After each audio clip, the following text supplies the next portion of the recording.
Good afternoon. It's Tuesday, the 31st of January 2017, just after 1 o'clock. Welcome to UK Column News. I'm your host, Brian Gerrish.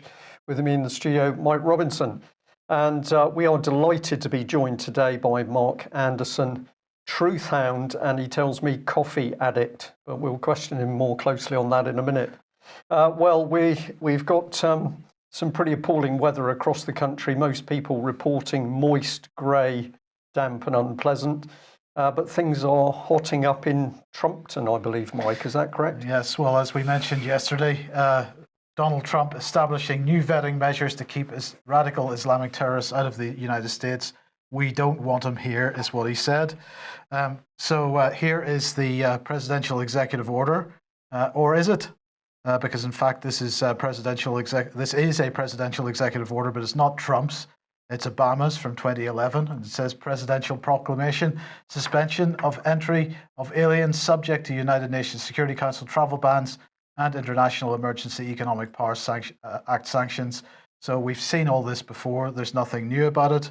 The key thing is it's not a Muslim ban, although, in fact, the hashtag Muslim ban is being used by just about everyone because it's all about fake news. So Obama has done this kind of thing himself, not just Trump. And let's look at this little video clip and see what this tells us.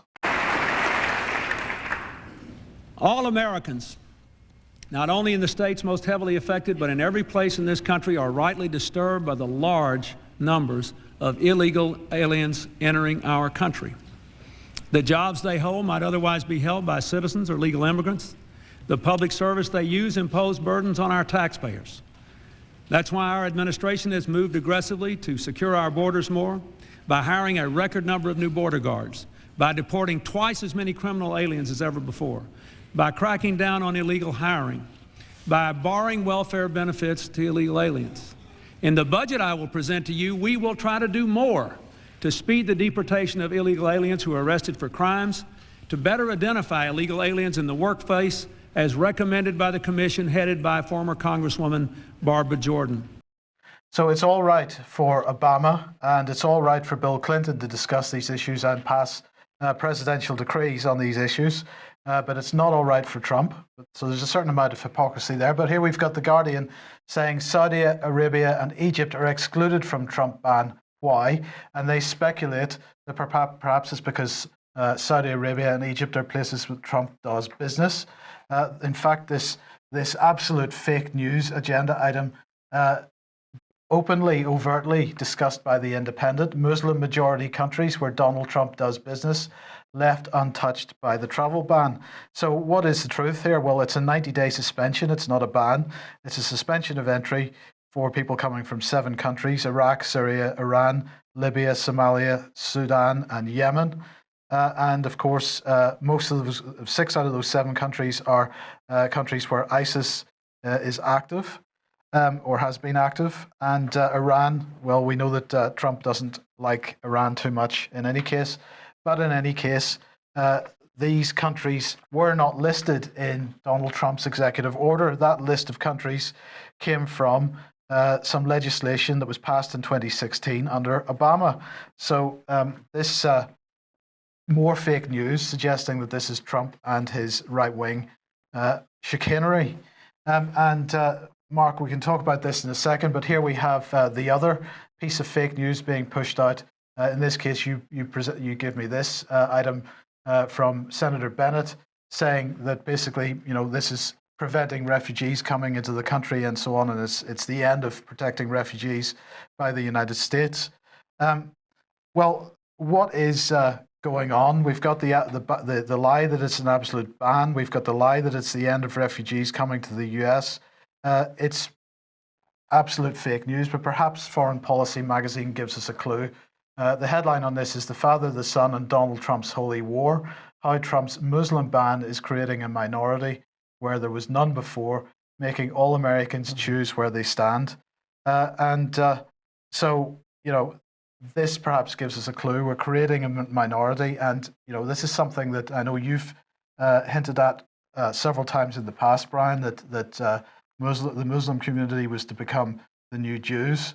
uh, in the sense of the Second World War. And it is amusing, if I'm being slightly ironic in the use of that word, that when you look at the protesters in the UK over this travel ban by Trump, that many of the placards that are being displayed are using words like appeasement and invoking the Second World War, implying that Trump is a Hitler-like figure.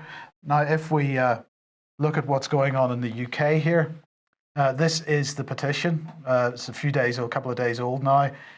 Prevent Donald Trump from making a state visit to the United Kingdom because, according to the mainstream media, we're going to embarrass the Queen if Donald Trump comes here, right? So 1.7, almost 1.7 million signatures on this by now. When I took this screenshot, it was 1.648, but it's going up at a huge rate of knots. And 1.648 million signatures then. But if we actually look at who is signing, or at least the distribution of signatures around the country, the darker colours on this map of the UK are where the majority of where more signatures are coming from. And we find that it's from some constituencies in central London. It's from Oxford and Cambridge in particular. Those are the three main hotspots: Oxford, Cambridge, and central London. And what I found fascinating about this is that it's not Muslim areas, places where Muslim communities are traditionally residing. So I found that a fascinating thing. But a new petition has gone up. It's a day old now, saying that Donald Trump should make a state visit to the United Kingdom. So far, that has got 91,000 or 92,000 signatures. But actually, if we look at the rates of the numbers of signatures per hour at present, they're not so different. So at the moment, there are 8,500 people signing the Prevent Donald Trump petition per hour, and there are almost 7,000 people per hour signing the Donald Trump should make a state visit to the United Kingdom.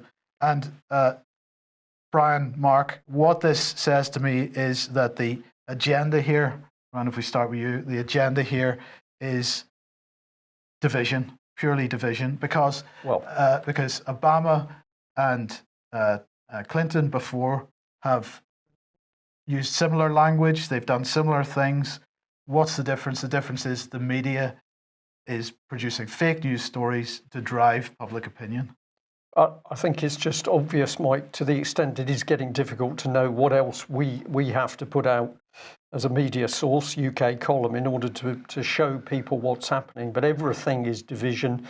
So you started off saying, well, we could see division being created in the United States.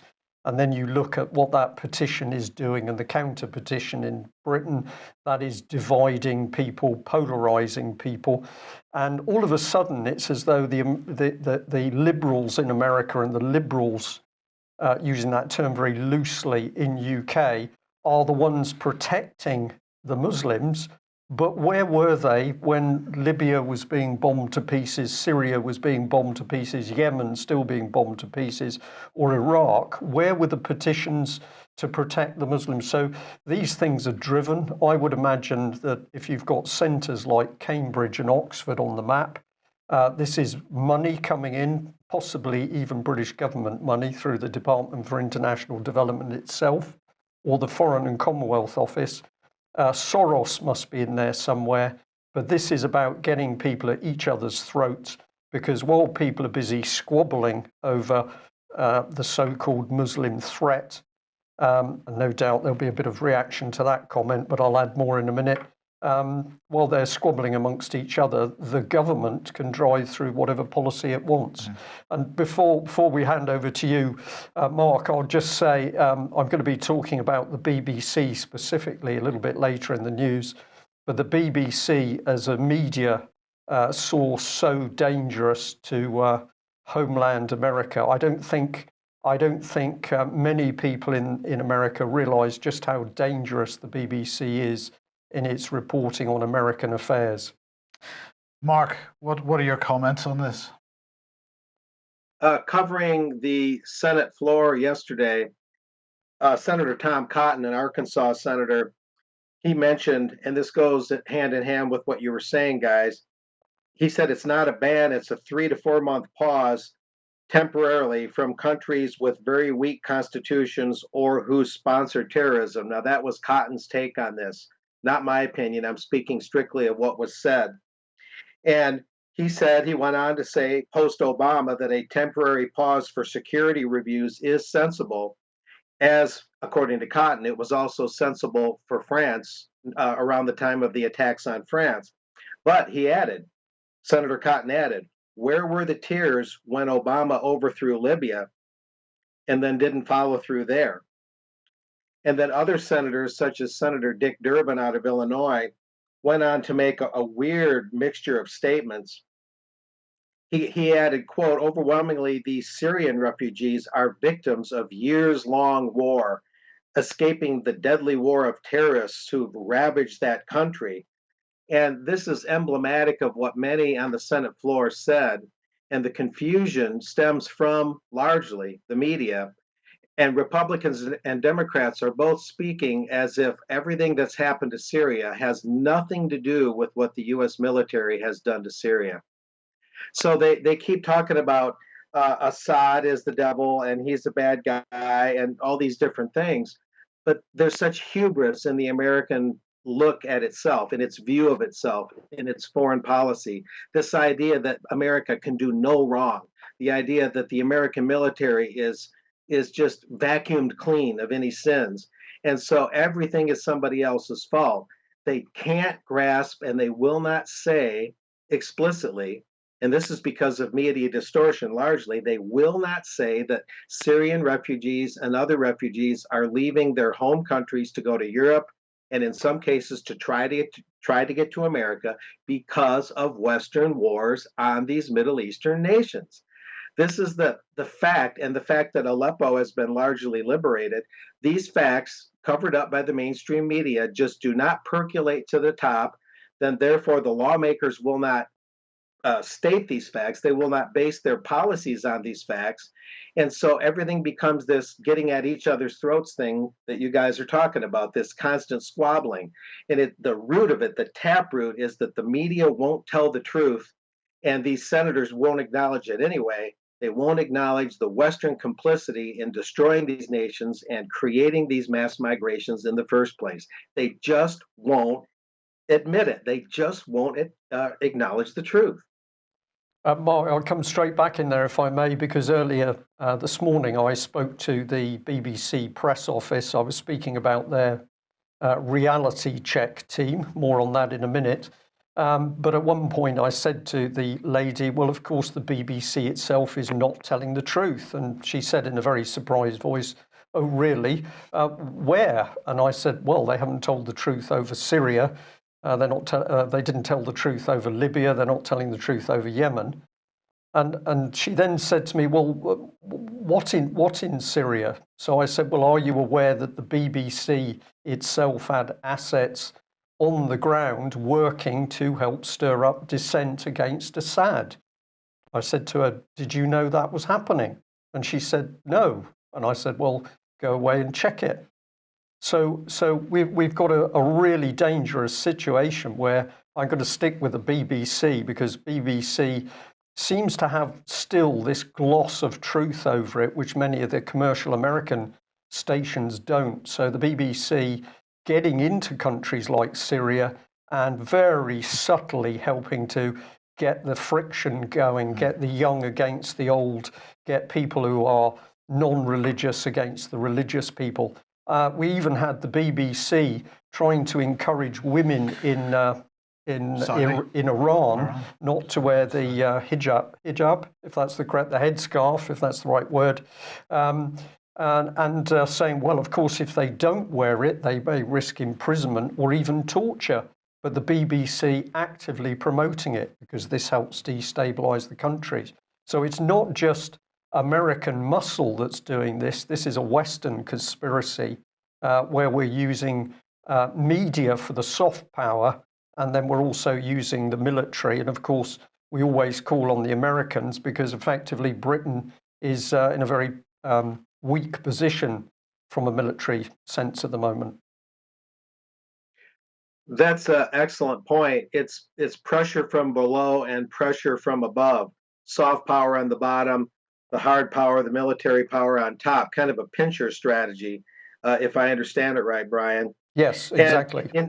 indeed, you have Senator Merkley out of Oregon also speaking on the Senate floor yesterday, going on to say, partially based on his own misperceptions and on media lies, on fake media, going on to say that Trump's ban, whatever its minutia, whatever its fine points, good or bad, is an effort, an effort against freedom of worship itself, as if the temporary ban on this travel, whatever its good or bad points, as if it's an attack on religion itself, because of this observation that Trump is saying Syrian Christians would get a pass, but Syrian Muslims wouldn't. But then Merkley goes on to say a number of things. I'm looking at my notes here. This gives here's what he said. This gives our enemies the false narrative that the U.S. is at war with Islam, Senator Merkley said, putting our nation at risk. So get this, they're trying to say that only now that Trump has initiated this ban, only now could those that practice Islam get the impression that the U.S. is at war with them. Oh, let me see. Wouldn't bombs dropping 5, 6, 7 years ago on Islamic countries, wouldn't that give them the impression that the U.S. is at war with them? Oh, I see. That doesn't do it. It's only now that Trump instituted this ban. Only now our enemies are getting the impression that the U.S. is at war with Islam. The bombs didn't do it. It's just Trump's policy on the travel ban. So these are the kind of just absurd statements that could only come, at least largely come, from the distorted media narrative that we keep getting.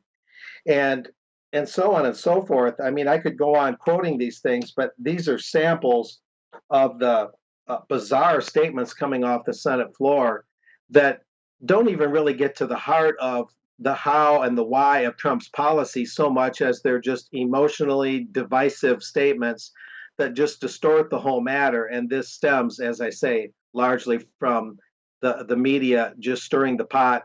And when you talk about the BBC actually getting involved in the day-to-day life of these ladies and their lifestyle and what they wear in terms of their attire, that's just crazy. I mean, that's outright subversion. That is the word. Well, that's the word, and we have an article which has now been up on the UK Column website for 2 years, I think it is, which is called BBC Media Action Subversion from Broadcasting House to Kazakhstan. But I've got a little more on this subject to come up in this news today. Mark, you're writing a book on the weaponization of the media. I think the first time you mentioned that to me was 4 or 5 months ago. In that 4 or 5 months, could you have imagined the degree to which the mainstream media has been weaponized and how that's being deployed at the moment?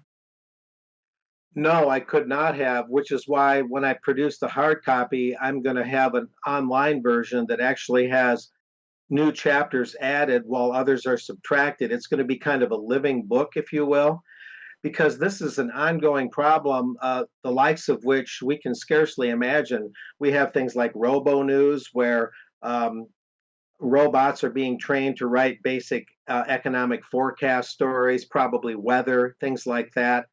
And you can almost understand it from a certain standpoint, but the problem is where will that go in terms of having machines write news? Will they get into foreign policy? Will they get into things besides sports and weather and financial forecasts?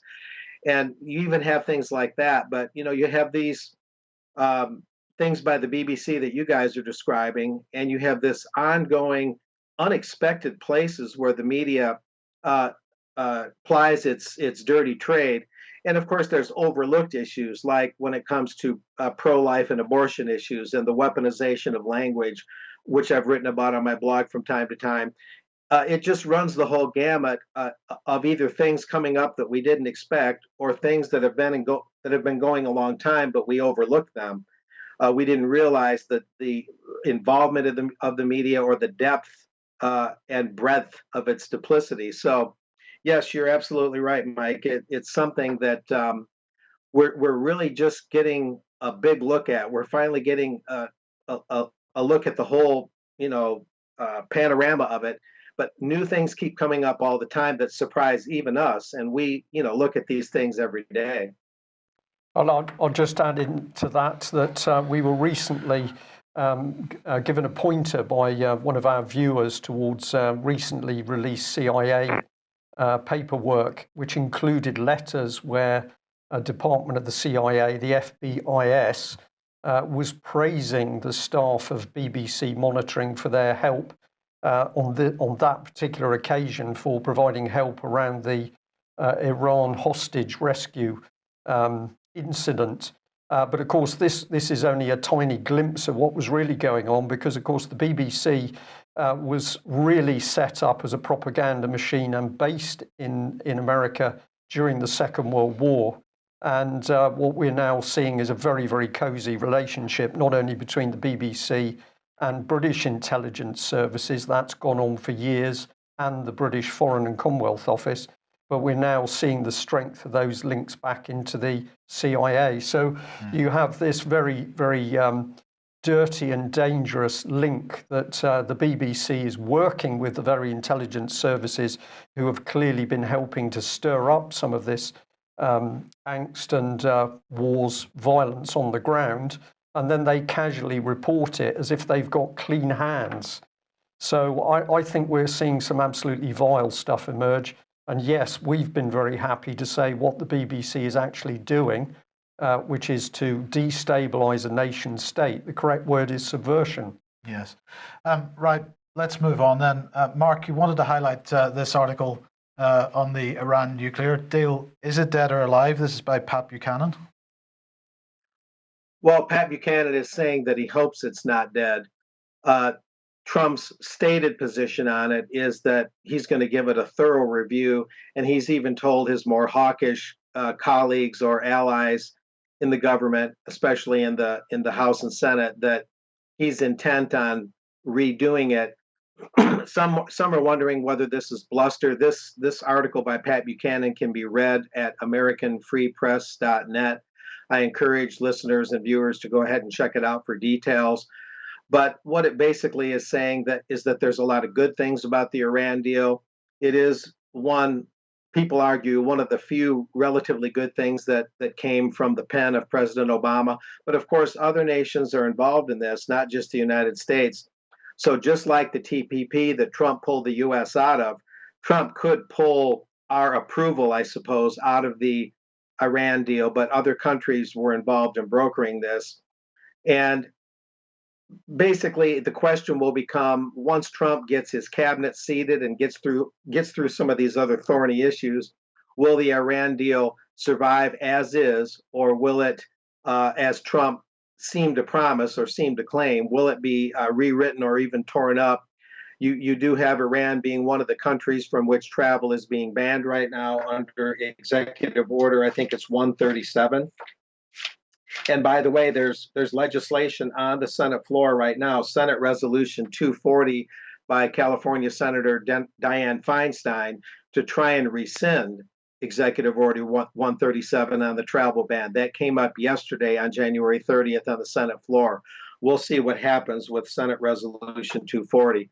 But Iran is part of the ban. This stems from apparently Trump's belief, however well suited that belief is, however well founded or not that belief is, that Iran is a sponsor of terrorism.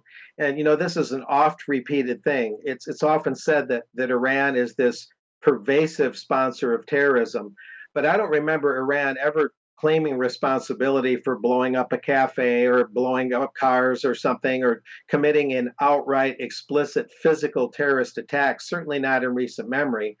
Whatever might have Iran's fingerprints on it terrorist-wise, it certainly isn't obvious stuff, and it certainly isn't widely or frequently publicized stuff. You don't really see hard proof that Iran is this ongoing sponsor of terrorism, at least not in an obvious, explicit way. I certainly would like to see more proof of that. Iran, I believe, largely instituted a pretty good nuclear ban, and Pat Buchanan writes about it pretty clearly here.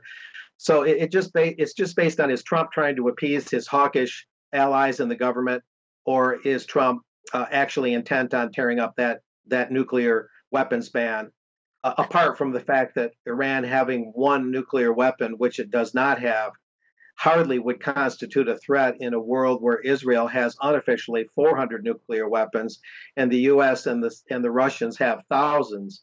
So Iran having one weapon anyway would be largely not threatening and not very meaningful. So we'll see how the issue plays out. But Pat Buchanan lays out the parameters really well. That overall it's a pretty good deal, and he hopes that Trump does not scuttle it. Okay, well, look, just before we leave the subject of Trump, just briefly, Mark, where is it with the confirmations of his team? There are still a few jobs to be filled, is that right? Yes, it's a moving target. The main ones approved are Kelly for Homeland Security and Mad Dog, or the names escape me sometimes. There's Mattis, excuse me, for Secretary of Defense. Tillerson, the vote was yesterday, but Senator Chuck Schumer, among others, arguing against the travel ban, supporting Senate Resolution 240. They slowed down the machinery on Tillerson's approval. They did invoke cloture, which means they ended the debate on Tillerson for the time being, but now they cast a separate vote late yesterday on January 30th to take up the Tillerson final confirmation, probably today, January 31st, maybe starting tomorrow, but probably today, allowing 30 hours of debate. They're saying now things are shifting around in a very strange way. But so Tillerson is next, and Jeff Sessions for Attorney General would be after that. But they're behind in the overall approval process. They did approve Nikki Haley, the former South Carolina governor, to be our UN ambassador. So they've got 3 or 4 down, but several to go. That's where they're at. Okay, thank you, Mark. Let's run through a couple of ads. Just a reminder that the next UK Column Northern Exposure meeting is happening on Sunday, the 5th of February, 2 to 5 p.m. at Cathedral View Room, Brayport Centre, Dunblane. So hopefully as many people as possible can get along to that. And Ian Crane pointed me out to there being a lock-on at the Preston New Road anti-fracking protection camp. Head over to Ian Crane's Facebook page if you want to see some kind of live coverage of that. But clearly the first of the 2017 fracking protests starting to get interesting. Yeah, provoked, I think, is what's actually happening there, Mike. Yeah. Okay, well, let's move on. We're heading in the direction of the BBC, but we've been talking Iran, and this popped up on my screen this morning. This is an old UK column report from back at the beginning of last year, but somebody kindly had sent in a video saying, have a look at this, because it's a video talking about Iran and the BBC's role in the coup of 1973. So people might like to have a look at that. But also we can say, if you go onto the UK column site, just put in BBC Media Action, and you can see some of the articles that we've written exposing what's really been going on. Now, we really like it when we get interesting emails, and this one came in this morning. Hi, Brian. Just picked this up from BBC Media Action website. Initially, I saw this as a waste of someone's money, whoever backs Media Action. Then I decided to read the blurb and found something so hypocritical you might want to sit down before you read it. And what he found is it's saying that basically since launching in 2012, with our partners BBC Arabic and the Palestinian Broadcasting Corporation, we've reached 1.17 million adults in Gaza and the West Bank, helping people understand their rights and hold public officials to account. So there's the BBC crowing that they're in amongst the media in a very big way in Gaza. And what is the BBC doing? It's holding officials to account. Well, if you analyse what that really means, is that they are stirring up people, so that basically people are then acting against each other. And we should maybe give a health warning for the next one. Well, this is true. So here's the BBC. It's going into a population and say, we, the BBC, will help you challenge your public officials, the very thing which the BBC doesn't do in UK.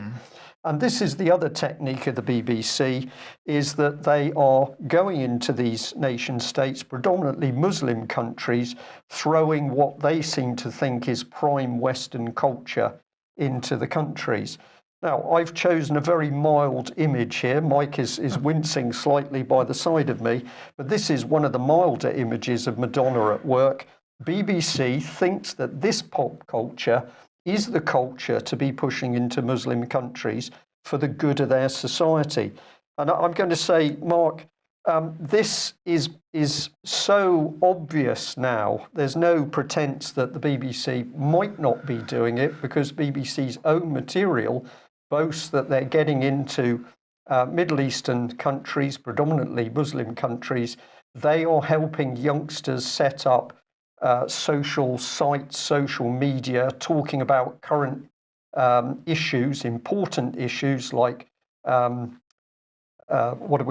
forgotten the word, but basically promoting all forms of sexuality. The word will come back to me in a moment. So the BBC gets in there, it promotes the pop culture, it promotes highly sexualized behavior, particularly by young people. This is soft power in our faces. I don't know whether you have sort of picked up on this in the States, but the evidence here in UK is overwhelming. Certainly, it is another form of soft power, cultural warfare, informational warfare. To show a highly sexualized woman, some people even say tranny, like Madonna, is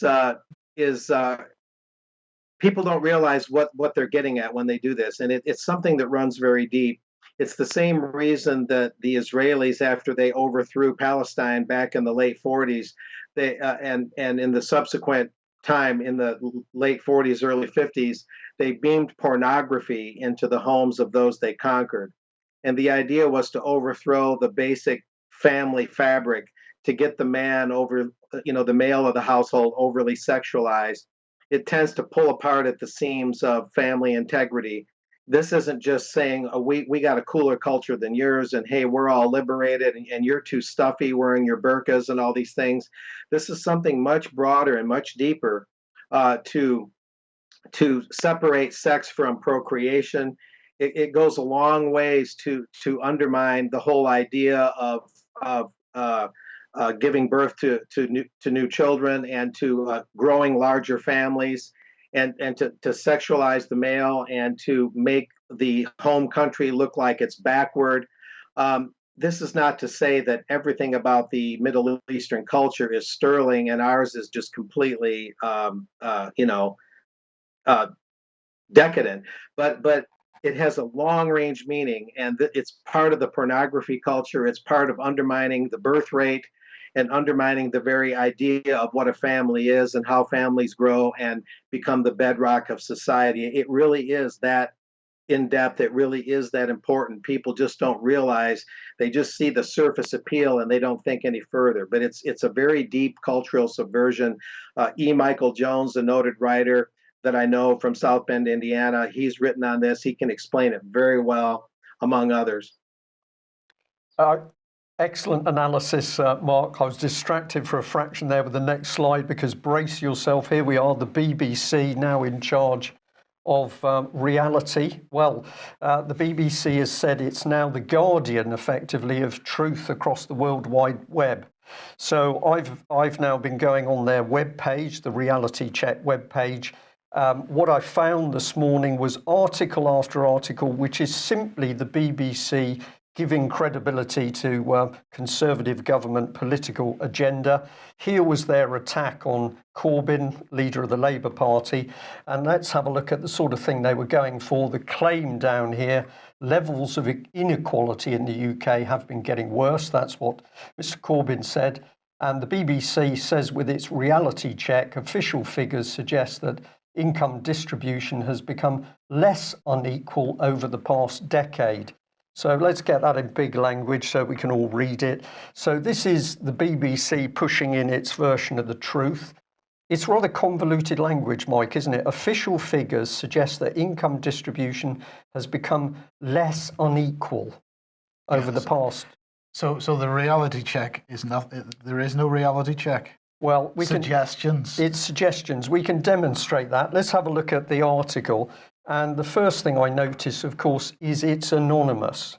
So we're told that the BBC has set up a reality check team. We know it's headed by a man who had to apologise from the Leveson inquiry.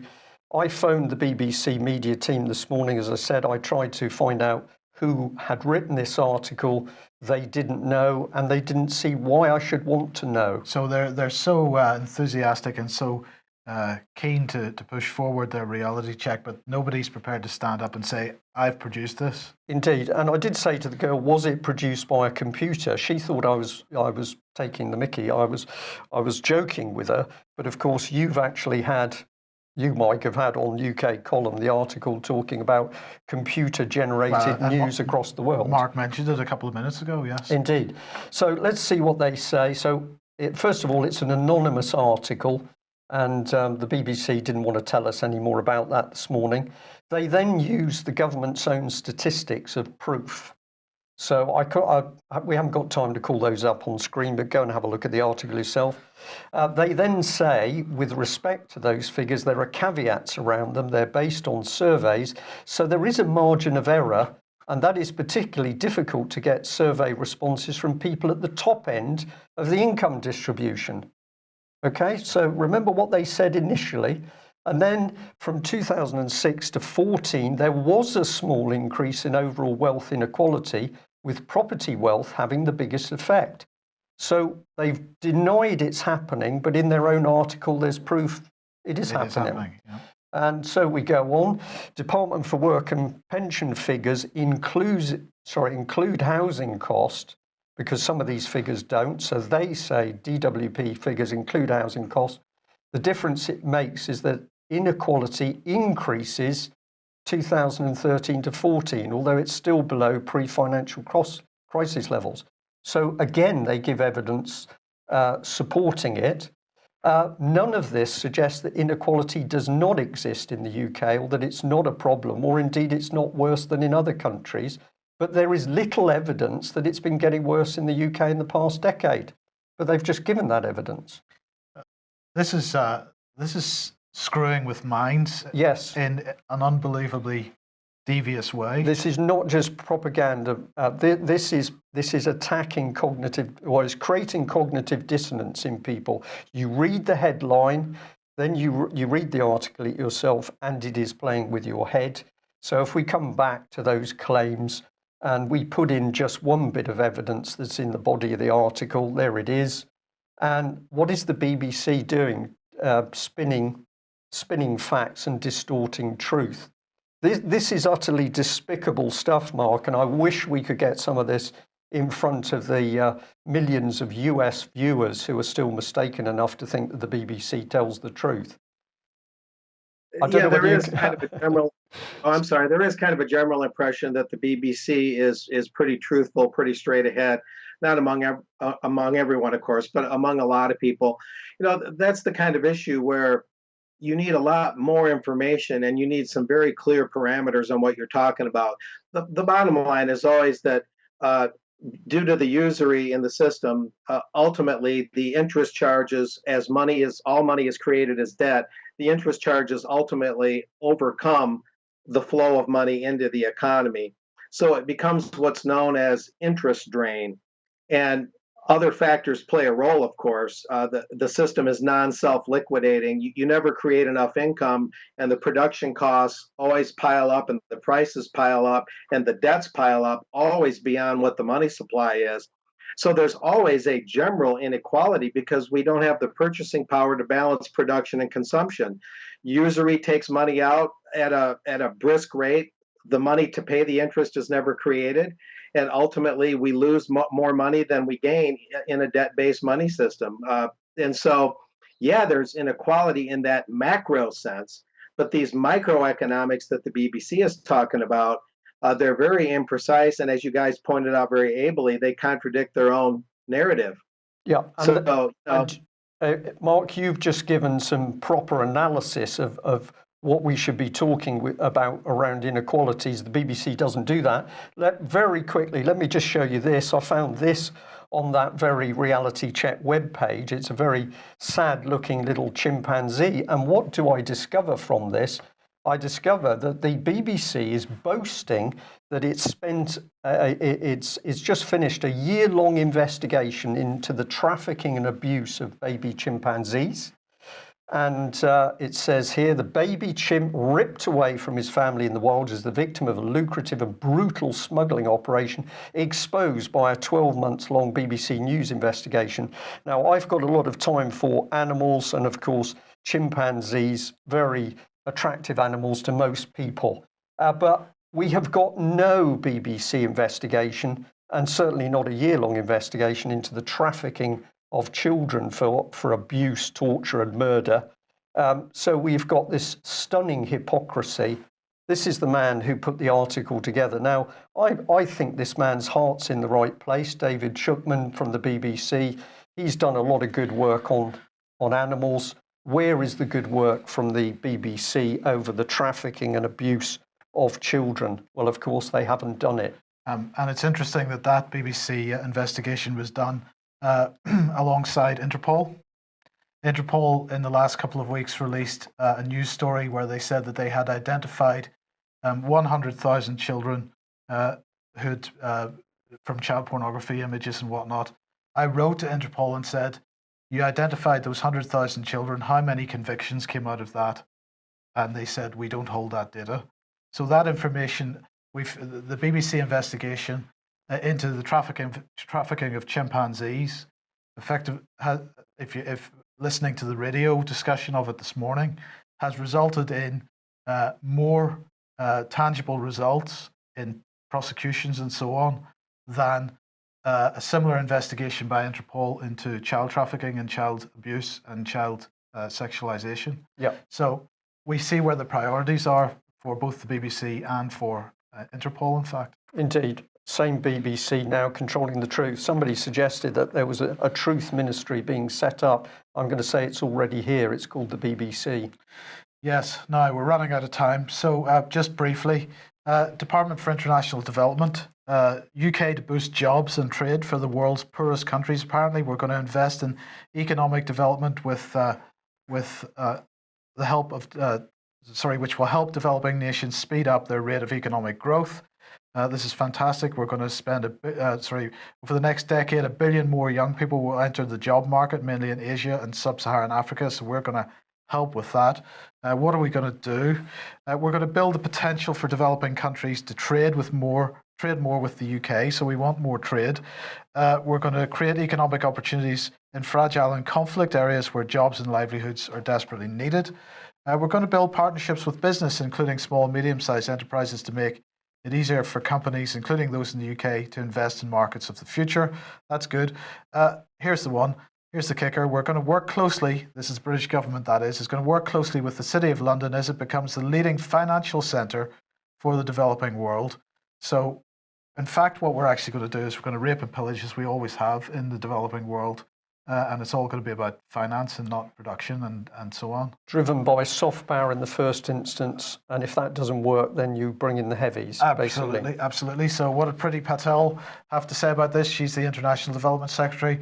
She said developing countries want to harness trade, growth and investment opportunities, and Britain will lead the way to lift huge numbers out of grinding poverty to prosperity. Excuse me, Mike, that can't be true because well, there's no inequality according to the BBC. Yes. Okay. So let's just end with Brexit then, because of course the big fight has begun, and the European Union notification of withdrawal bill is in its second reading in the House of Commons today, and apparently there's going to be a whole swathe of amendments to this bill. Now let's just remember the entirety of this bill is 10, 12, 14 lines of text. So that is the entirety of the bill. So I'm not quite sure what they're going to amend in that bill. I think they'll be adding. Right. And then Okay. you can debate what's added. That'll be the way it works. Okay, but anyway, it's the charade, the circus act is beginning. Apparently, they're going to be debating this from today until I think the 8th of February or so. So plenty of time for them to discuss. 14 lines of text, lots to discuss in that bill, and undoubtedly at the end we will have a firm timetable for when Brexit's going to happen. A firm or not. Plan to leave. Yeah. Or not. Indeed. Mark, we'll just give you 30 seconds closing remarks on anything that you'd like. Yeah, when within Theresa reason. May, Within reason. Theresa May, Austria's prime minister, when she addressed the GOP retreat in Philadelphia last Thursday, she said, the new global Britain, she kept saying that, will become even more global and more internationalist in both action and spirit. And I'm delighted that the new Trump administration has made a trade agreement between our two countries one of its earliest priorities. And so this new global Britain, she spoke of it in such a way where you got the clear impression, and really she made it quite clear that Britain is going to be so global that whether it's in or out of the EU will make very little difference in terms of day-to-day, week-to-week, month-to-month operations. You just plug the US into Britain, plug Britain into its ongoing trade with the EU, which is going to keep going all the same, pretty much the same, and you have largely the same enchilada with just slightly different ingredients and arrangements.